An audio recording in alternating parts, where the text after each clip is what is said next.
do a brief introduction on our first speaker, Sandip Dhummad. He's an enterprise architect with extensive experience leading organizational-wide technology transformation initiatives. Just that first line, I will tell you, he's a member of our tribe.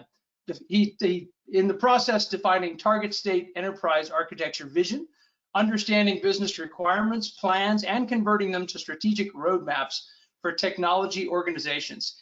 He has worked across a wide variety of different portions of this space, including leading groups of thought leadership people together to exchange those fantastic ideas. He's defined and executed enterprise-wide IT strategies, programs and roadmaps like cloud, API, DevOps, etc. So as you can imagine, he's proved he's a member of our tribe. He's a developer evangelist, led multiple communities of practice, and he does workshops and consulting in his own organization and around the world. So without further ado, I'd like to introduce Sandip Dhummad.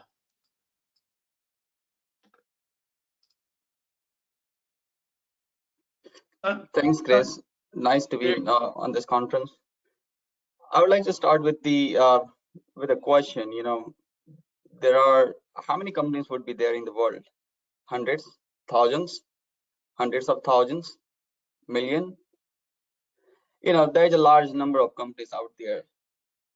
All these companies, they are basically working, striving for one goal, and their one goal is to be successful. What drives the success of these companies is starting with their excellent vision, great strategy, great business model, great execution, and last but not least, the great team of people. But you know what drives or what powers all of these great things is the capability modeling. Now you might be wondering, you know, how is that possible? Let's take an example. You know, BlackBerry CEO, he told that, you know, we did nothing wrong, but you know, our business failed. Why is it failed? Because they failed to recognize the changing need of the capabilities. The users were now, after introduction of an iPhone, users were more interested in getting highly interactive user interface, and those are the capabilities that they failed to deliver in time, and that's what caused their business to fail. So with that, you know, today I would be happy to present a topic on utilizing EA and business capability modeling to drive strategy and strategic technology investment. With that, you know, just quick introduction myself. As Chris talked about, I'm Sandip Dhummad, enterprise architect, cloud architect. Here is our brief agenda. So what we're going to talk about today is basically, we'll start with introduction. What is business capability? What is strategy? How everything works? Then we'll talk about how EA and business capability modeling can drive strategy and also drive the strategic investments. Let's start with business capability. What is business capability? Business capability defines what is your business for. Business capability defines what your business is trying to do, what value your business is trying to add to the people's life. Now, the one important thing that I would like to mention here is that I use word what. Business capability does not mean how, it does not mean who. The reason why business capability don't mean how or who is because how you go about implementing your business strategy or capability, that varies from time to time. And who does that? Who helps you realize that? That also changes all the time. So, but the core capabilities or the core things that you as a business offer to your customers, that don't change. The change in how and who is because of the changing need and changing environment of the business.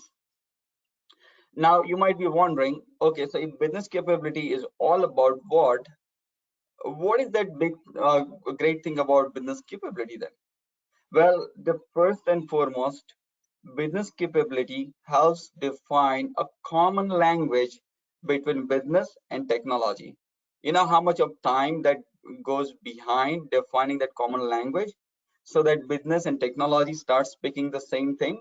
You know, business capability helps there. It adds there, and it helps avoid any confusions that happens during the effective that happens during the communication.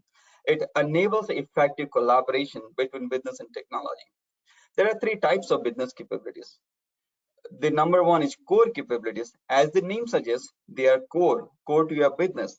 These are the capabilities that help basically provide the value to your customer they respect the most, or they are looking forward for it. These supplemental capabilities are the capabilities which are built on top of core capabilities. They are important, but they are good to have, but core capabilities are the real value that your customers are looking forward from you. Enabling capabilities are the capabilities which are foundation for building the core capabilities. Let me take an example for this. If you are an investment bank, your core capabilities would be your how you go about helping your customer do the investment of their asset and their money so that they can get more return out of it. Those are the core capabilities. The supplemental capabilities in the investment banking is all the applications and the user interfaces that you build to help your customer get to their portfolio and then manage their investment portfolio. Those are the supplemental capabilities. The enabling capabilities are the IBOR and ABOR applications, which are investment book of record and accounting book of record that enables or that powers the actual investment activities. So those are the enabling capabilities. Now the next thing here is strategy. What is strategy?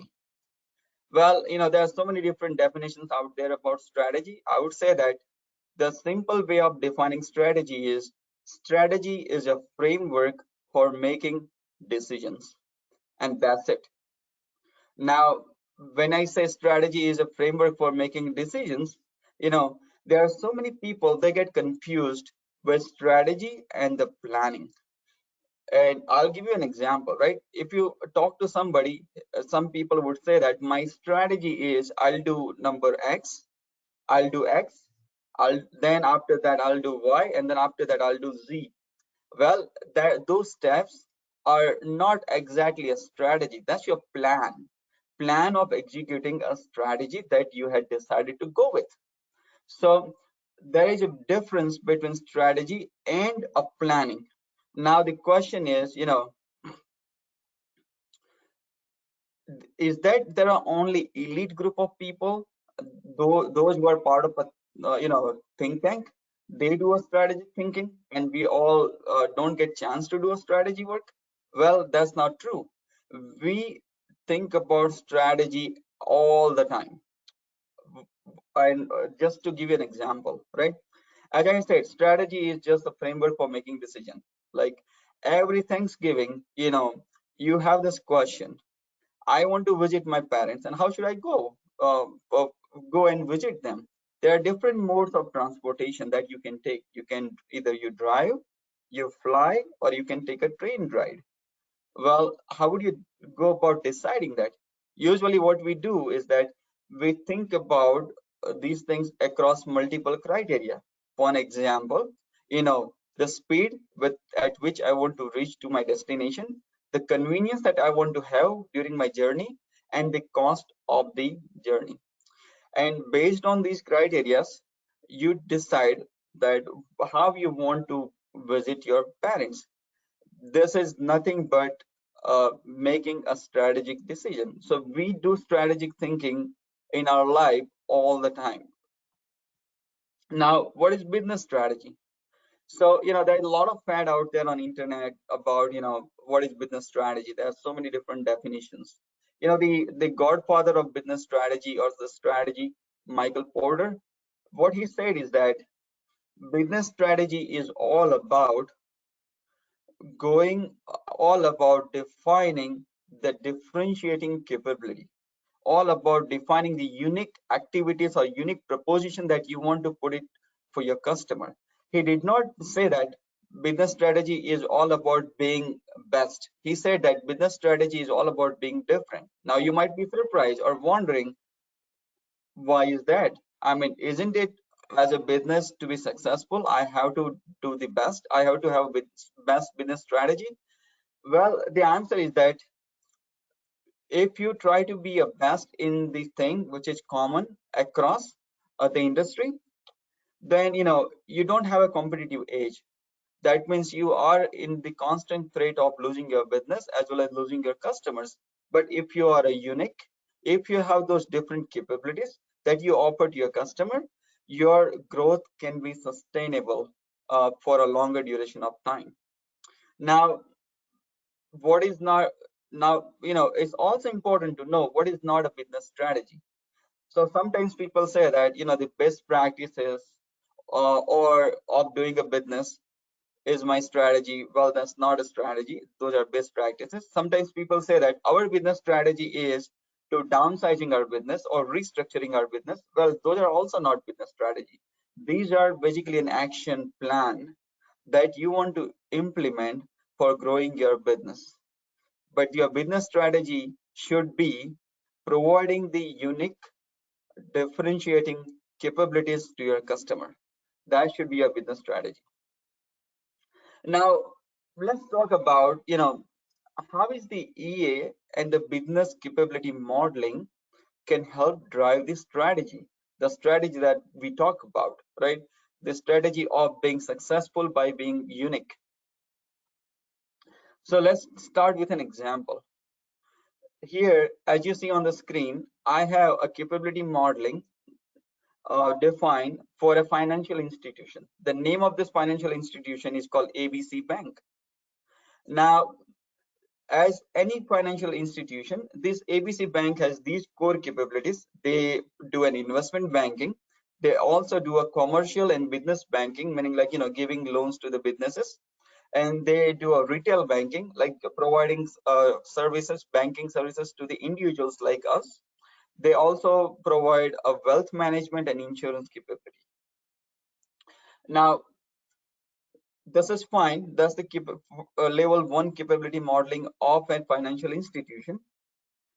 In general, what is the goal of a financial institution? The goal of a financial institution is to provide higher rate of return than established benchmark with better customer service. To further simplify this, a goal of a financial institution is that provide you the higher percentage on your investment that you make.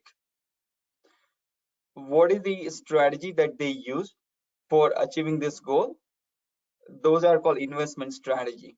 So the bankers and the brokers which are working for this financial institution, they help implement this investment strategy. Now, what are those differentiating capabilities that used to be part of the investment strategy traditionally? So traditionally speaking, the number one differentiating capability used to be a diversification of portfolio. Now, those who know finance and finance domain, they all know that there is a MPT, modern portfolio theory. This is the theory that came in late 90s, early 2000. And the theory basically talks about that you should not put all your eggs into one basket. You should diversify your portfolio across multiple different, the positions or the different, the investment tickers. And the second thing that they talk about, that if there are two different investments, they both basically promise you to give you higher rate of return, you should choose the one that has the lower risk profile. And that's the diversification of portfolio. The second differentiating capabilities of these financial institutions was that solid quant research and analytics, because these companies thrive on analyzing the the market data as well as the financial data of various different companies and making the right decision on which company they should be investing for. Now, the question here is that these differentiating capabilities, are they new? No, they are not new. They are there for a long time. What does that mean? That means that every financial institution on a street has mastered in these differentiating capabilities for so many years. So that means if you want to really make money employing these traditional differentiating capabilities, you have to be really good about it. And that's why if you look at our stock market, they say that stock market in today's world, the stock market is highly efficient. What do they mean by that? They mean that it's very difficult to make a money more than the benchmark. Like, if S&P index is earning showing you a 7% rate of return on an average, it's very difficult to make more than 7% rate of return until and unless you have really mastered in these differentiating capabilities. So the question is that sustainable? Maybe not. So the next thing comes into play is that what is that investment strategy that a modern financial institution should employ for? Well, the modern day differentiating capabilities could be using an AI and ML technique for doing robo trading. Now you might say that, well, what's the value robo trading is going to add? Well, the investors are doing trading. Robot is also doing trading. Well, robo trading is not just about replacing an trader with a computer. It's not about increasing your capacity of a number of trades that you can do with the stock market by employing more number of computers compared to your number of traders.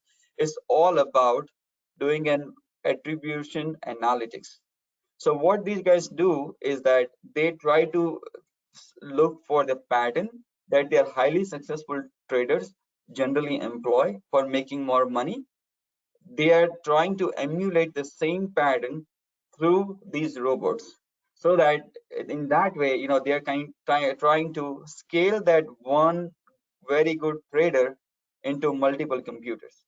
That's what the differentiating capability that can help you make a lot of return on investment.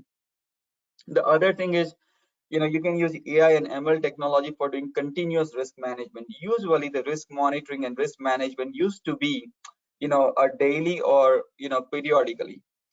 That daily risk management or monitoring basically caused a lot of companies in 2008 a lot of losses. There are some companies, they could not manage their risk proper. They went out of business, as we all know. The second differentiating capabilities that you can employ in today's world is employing an alternate data. As we all know that in last year, there are some social groups. What they did was they basically rally the stocks like GameStop to a very high number. They all collaborated through a social media, and they all started making strategic investment into that company to basically highly inflate that stock. So having said that, in today's world, the financial institutions should pay a lot of attention to these kind of social media, web analytics data, mobile analytics data, credit card panel data, all these alternate investments. There are so many such kind of alternate investment, alternate data that's available to the financial institutions today. The companies, they can make the best use out of these. They can succeed better than others in today's world.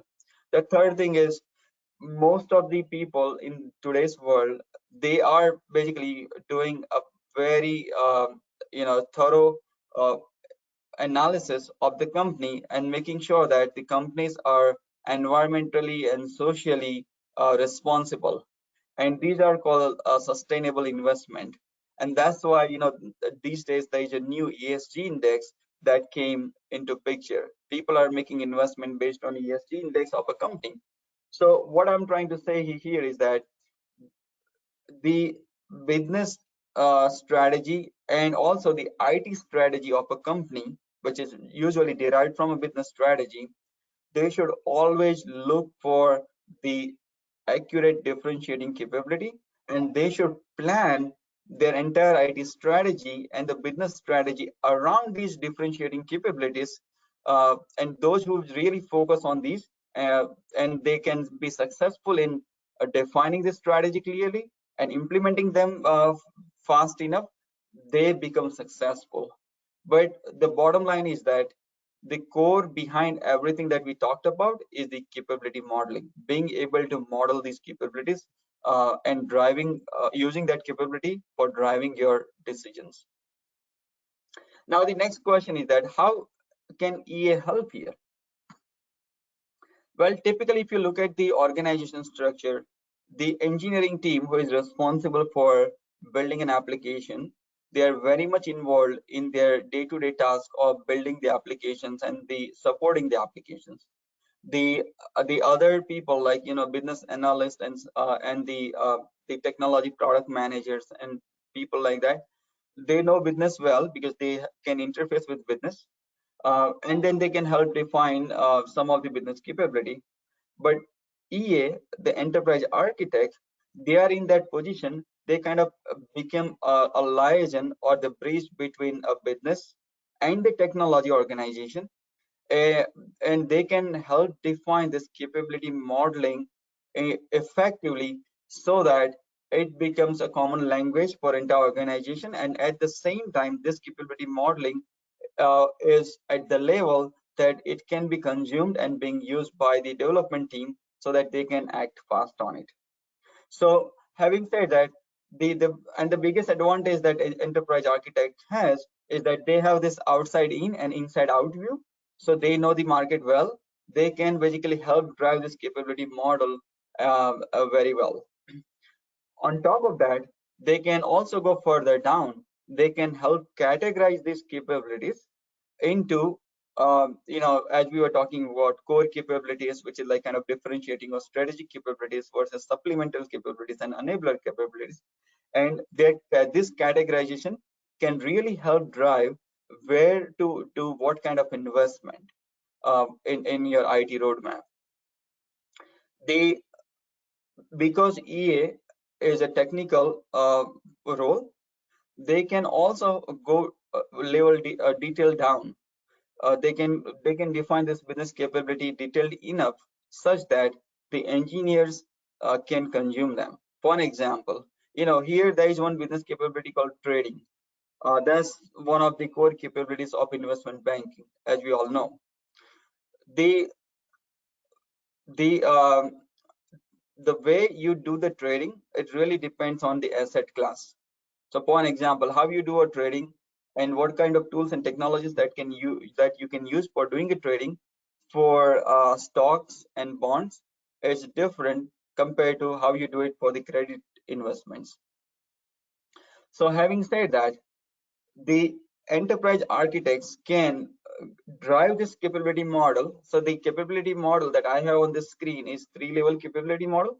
They can even take it further down so that they can even help define at the application level, reusable component and services level, and that will help all the engineering team to visualize that what business is trying to achieve, and this will drive the IT roadmap significantly.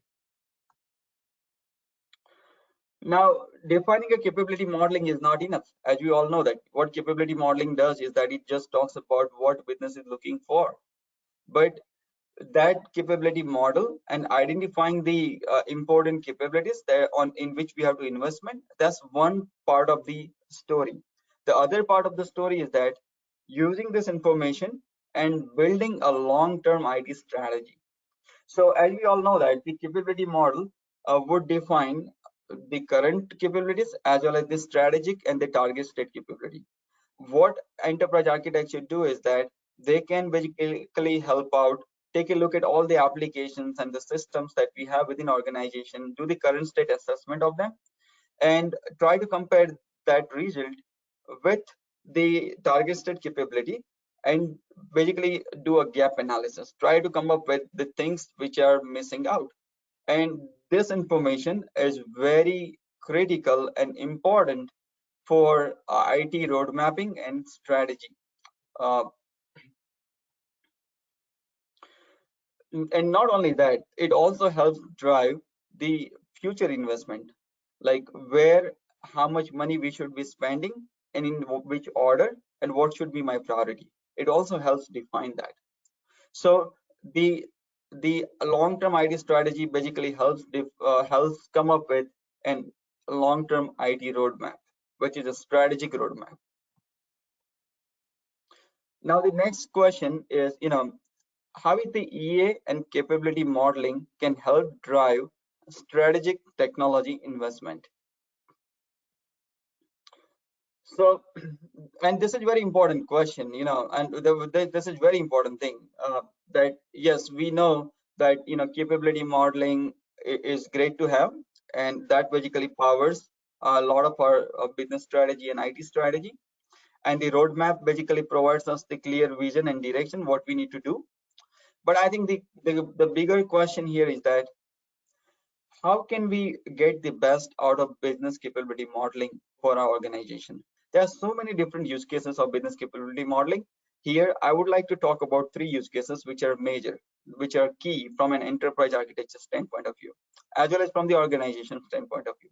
The number one is that we can use capability modeling for defining an effective IT project portfolio management. As we were talking about in previous slide, the business capability modeling can help define the IT strategy, and IT strategy can help define the IT roadmap. The roadmap basically translates into a project portfolio. Every year, what projects that we should take upon, and what projects we should be executing, and what projects we should not be executing, because sometimes defining what project we should not be executing is more important than defining what project we should be executing. It's all done through the can be done through the capability modeling. The next thing is, we can use business capability modeling for reducing an application sprawl through application portfolio rationalization. We can do the same thing at the technology level. We can reduce the technology sprawl through technology portfolio rationalization. And these two rationalization can help organizations save a lot of money in wastage. So let's start with now number one use case, effective IT project portfolio management. Let me ask you one question. What are the different metrics that you would use for defining the success of your senior management team?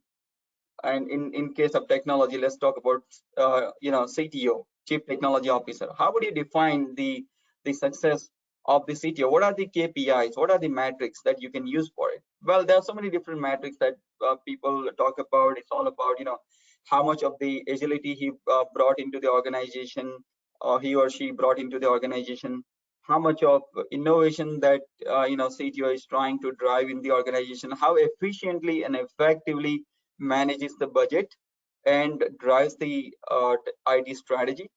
And likewise, on and on. There are so many different things that you can consider to define that. Well, there's one more important KPI that I feel should be considered as well.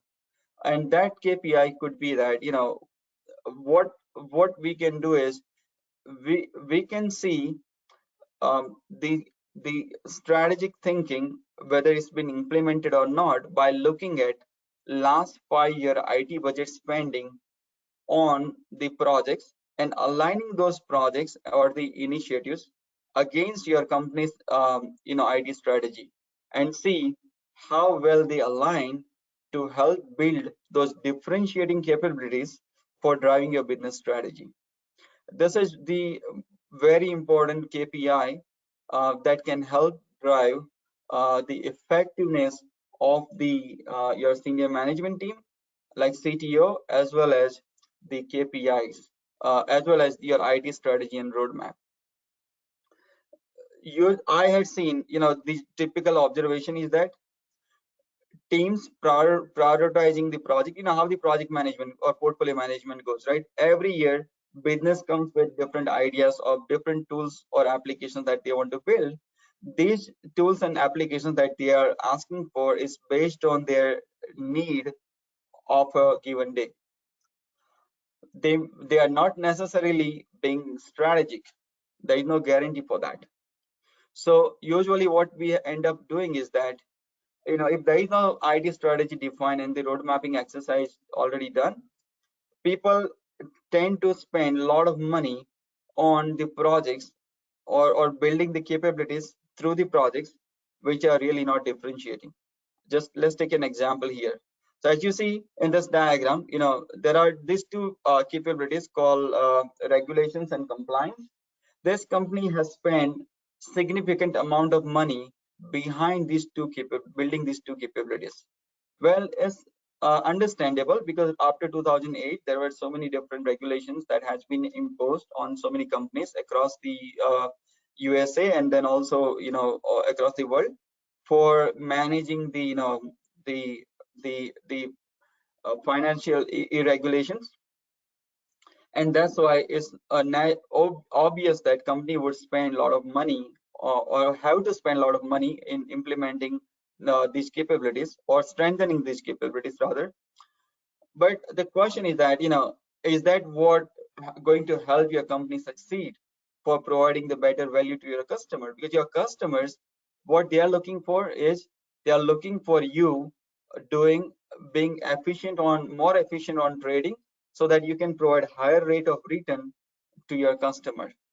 You should also be strategically focusing more on pumping money behind research, that's these two capabilities on top, so that you can employ more on leveraging AI ML techniques and alternate investment data, as well as ESG index, part of your investment strategy. That's where you should be spending more money. Now the thing is that, if the capability modeling basically helps you visualize this very easily, if you have done it effectively beforehand. The other thing that business capability modeling helps you do it, business capability modeling can also help you manage your resources effectively. For an example, the technology companies, their main capability is the resource. If you think that way, right? Resources or the people, they basically contribute heavily to the success of the company. Now, if the companies are not employing their best talent behind the capabilities, that's gonna help them provide more value to their customer. Then obviously the company will not have a competitive edge compared to other companies who are doing better at managing their resources, and then their strategic assignment. So capability modeling, mapping your resource strategy with your capability modeling, can also provide you that perspective that how effective is your resource strategy. Second use case, employing business capability modeling for application portfolio rationalization, so that you can reduce the application sprawl. So what we had done was, in one of the previous engagement in one of the companies that I had worked for, what we had done was, we came up with this framework called application portfolio rationalization framework. In that framework, what I would do is, I'll walk you through the entire story, entire journey, how we tackle this, and then what framework that we implemented. But at high level, what we had done was, we looked at each and every application, analyzed that application with 6 different dimensions, like business architecture assessment, trying to see that what are the capabilities this application is trying to implement, how well it has been implemented, what is the maturity of implementation, etc. The technology architecture assessment, trying to see the solution architecture as well as the technology architecture of this application, and then see how well it aligns to the enterprise principles and best practices, as well as strategic initiatives. Data architecture assessment, the same way as technology. We also want to see that how well this application is aligned to the enterprise and strategic initiatives. We also did the financial assessment of the application, trying to figure out that how much of the money that we spend behind this application versus the value it provides to our customer or to our user. And then organization architecture, that's all about the resourcing thing that we just talked about. We looked at all the applications with these 6 different dimensions, try to basically drew these applications through the rationalization process. We will talk about what is rationalization process in the next slide, but we basically drew them through the rationalization process. And in the end, what we had done was we came up with the app disposition, like decide what we want to do with this application. Do you want to retain this application and tolerate? Do you want to maintain or evolve? Do you want to retire or replace? Do you want to re-engineer? Do you want to create new applications? The end result of this exercise was that we got an application portfolio that is highly efficient. There is a very low application sprawl, meaning there is very low number of applications. They are implementing the same or similar capability, and these applications are built with the modern architecture, so that they are aligned very well with the enterprise and strategic initiatives as well as IT strategy. Now let's take a look at the rationalization process. So rationalization process is basically a 6-step process. What we had, so as you see that at very high level, we looked at the APR strategy, looked at the capability definitions. So APR strategy is all about defining a strategy, what we want to do with an applications. We will elaborate a little bit more on APR strategy next slide. And then, define the capabilities. That's the capability modeling we are talking about at the organization level.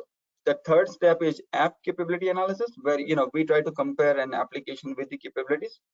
And fourth step is that based on the application's capability modeling analysis and aligning that to the capability definition or capability dictionary that we have, trying to come up with an APR roadmap.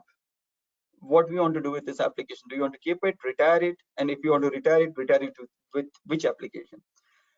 Once we define the APR roadmap, we hand it over to a product team. Product team basically define an actionable product roadmap where they define how they're gonna go about retiring this application. And then in the end, if we decide to retire an application, there is an app retirement plan that comes out to be.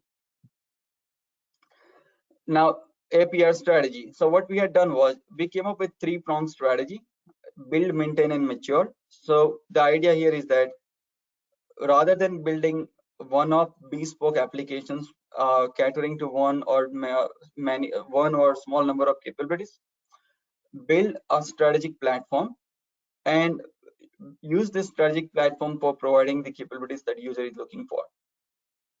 There might be some application that those are cost application where you don't have a lot of control, or there are some critical applications but has a technical debt, like Power Builder applications built long time ago. You may want to just maintain it rather than spending a lot of money behind it, and then eventually you want to replace it or take it out of this and build it on the platform. And the other group of applications would be the set that you want to mature. If the application is catering to a strategic capability and is in good shape in terms of business architecture, technology architecture, and data architecture, then what you may want to do is that you want to invest into that application, make it more modern, cloud native architecture, API first architecture, DevOps first, cloud portable, and also avoid vendor locking. So this was our strategy. And then what we had done was we kind of assign different app disposition to this strategy. So it says that if any application that is marked as new or retired, that means they should go or consolidate with a platform that we are building. Now the third phase of the the APR process or the app capability modeling, what we had done was we had built a highly interactive rich dashboard, and these dashboards basically based on the capability modeling that we had defined before, and how this dashboard help us to the application capability analysis. So let's take a look at this this graph here. It says 0.28 capabilities per app. What does that mean? That means that there are less than one capability implemented in an application. So you can see that that very high application sprawl, and as you see here is but obvious, there are 58 capabilities that this company has, and out of that 204 applications that they have. The next thing is that low yield, high maintenance. These days the retail banking is kind of going away. I don't know last time when I went to a retail banking center, even the only thing that I was going to retail banking is for my check, for depositing my check. That has been digitized for many years. So This company has 24.4% applications supporting retail banking, uh, you know, uh, business practice. So what we are trying to say is that this is an area where you should work on. You should try to consolidate a lot of this application and reduce a lot of waste which is not being used, and lean out this portfolio because it's not yielding you a lot of money. The return of investment is very less. The third thing is that highly imbalanced product portfolio. Now, for investment banking, you would like to invest more on the research and trading, which is the front office application. Here you can see that there are a lot of back office applications, like 77 of them. The lot of tasks that we do in back office are mundane, trivial tasks. Every bank on a street does this. There is no advantage. It's not a differentiating capability. We should try to avoid these applications by consolidating them into one platform, or maybe outsourcing them into some software as a service sort of offering. The other chart view that we had was, this view basically talks about that there are less number of capabilities and a lot of applications. Like, front office had about 72 applications and there are 19 capabilities. So what this tells me is that we have a lot of applications sprawl in this area. The same way, there might be a non-optimized application portfolio. What does that mean is that the business commercial and business banking, they have about 35 capabilities and 100 plus applications. That's non-optimized because typically this business volume is not that high. So by looking at these observations, we figured it out that we have to do three things: app consolidation, portfolio optimization, and high yielding product portfolio. That's what if we achieve these, we can basically streamline our application portfolio to become more efficient.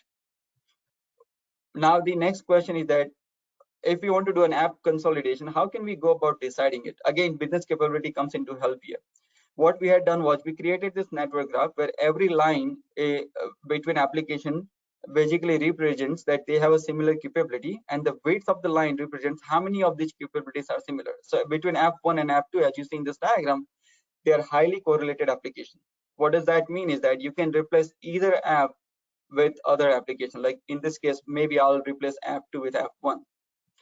The other views that we had created was, because capability modeling also has the strategic capabilities, and that basically helps us come up with a strategic platform. We created this nice Sankey chart where I have all these applications on the left hand side. They are mapped to capability, and then try to map these existing capability to a target state platform, and this kind of gives us a very high interactive visual view on what application should be retired or replaced with what is the strategic platform that we are building. So with that, the last thing that I would like to say, and this is from McKinsey, is that what McKinsey said is that the company, they implemented effective capability building program. They have 4.1 times more likely success rate compared to other companies. Thank you so much.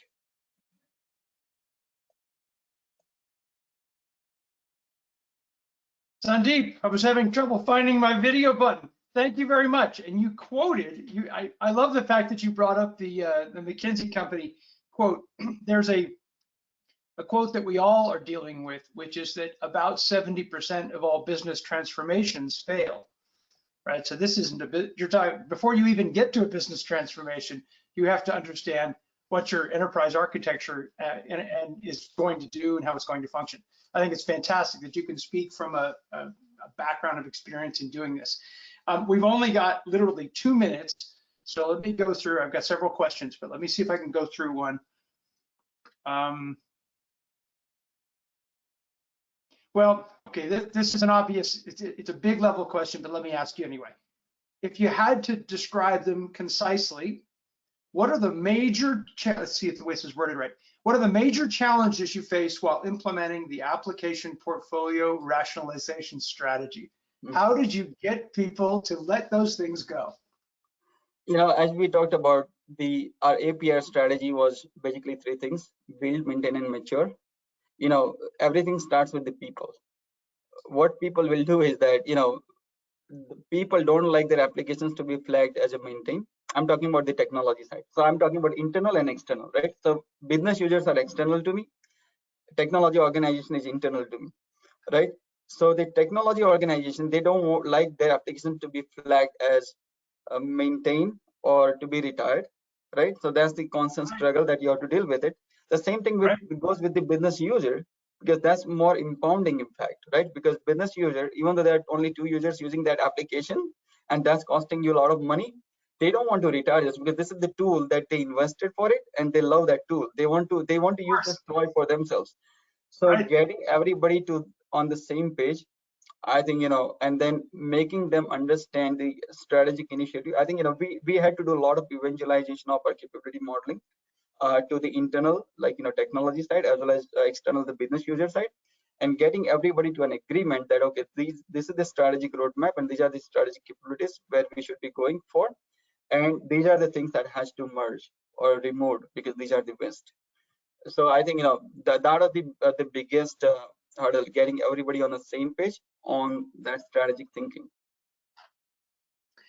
I think about getting them on the same page and influencing people. And I remember from my days as a black belt in GE, we used to say, you can either demand that they do it, you can give them data to prove why they should do it, or you can demonstrate why it should be done. Now, maybe there are other ways too, but I like the fact that those three things start in D's. Then there's that magic portion of getting them all in the magic potion, getting them all in the room and influencing them. Fantastic. Well, Sandip, I want to make sure we're at the end of the time. Your contact information will be available at the end of the presentation and the replay. So anyone who wants to contact Sandip on additional questions, fortunately, we traded off content for Q&A today on this presentation, and that's fine because they can reach out to you. So thank you very much, Sandip, for presenting. We'll see everybody at the top of the hour, where we'll start off our next session, which is a journey story within a business, and I hope you're all looking forward to that. I will see you at 8, which is 10 Eastern time later in the morning. Sandip, again, thank you very much for your time. Thank you.